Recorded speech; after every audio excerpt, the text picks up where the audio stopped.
اور آپ کو بتائیں گے معروف مبلغ مولانا طارق جمیل کے انداز میں گفتگو کرنے والے گجرانوالہ کے پولیس کانسٹیبل راشد شاہ نے سرکاری ڈیوٹی کے ساتھ ساتھ تبلیغ اسلام کو مشن بنا لیا۔ محسن خالد کی رپورٹ دیکھیے۔ سیشن کورٹ کمپلیکس گجرانوالہ میں تعینات پولیس کانسٹیبل راشد شاہ کا انداز گفتگو معروف عالم دین مولانا طارق جمیل جیسا۔ موسیٰ علیہ السلام کے دور میں بارش نہیں ہو رہی، موسیٰ علیہ السلام دعا کو نکلے، میرے اللہ نے فرمایا تیرا ایک امتی ہے 40 سال سے نافرمانی کر رہا ہے۔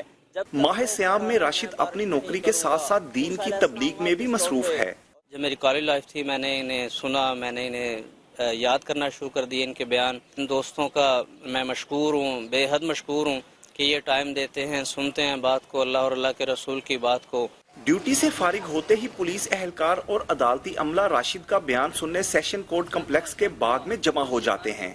ان کو سن کر ایسے ہی لگتا ہے کہ جیسے مولانا طارق جمیل صاحب بول رہے ہیں، بالکل ایسا ہی احساس ہوتا ہے۔ تو بڑا شوق رکھتے ہیں، ماشاءاللہ بڑی خوشی ہوتی ہے جب ان کو سنتے ہیں۔ ہم ادھر جب ڈیوٹی سے فارغ ہوتے ہیں تو راشد بھائی کو بلا لیتے ہیں، بیٹھ کے ان سے اپنا بیان سنتے ہیں، جو بڑا مزہ آتا ہے۔ اے میرا رب، 40 سال سے تیری نافرمانی کی اور تو پردے ڈالتا رہا۔ راشد اپنے خوبصورت انداز بیان پر مختلف تقریری مقابلوں میں انعامات بھی جیت چکا ہے۔ پولیس کانسٹیبل راشد شاہ اپنی سرکاری ڈیوٹی سر انجام دینے کے ساتھ ساتھ اپنے منفرد انداز بیان سے ساتھی اہلکاروں کے دلوں کو بھی روشن کر رہے ہیں۔ کیمرامین شبیر حسین کے ساتھ محسن خالد، سما، گجرانوالہ۔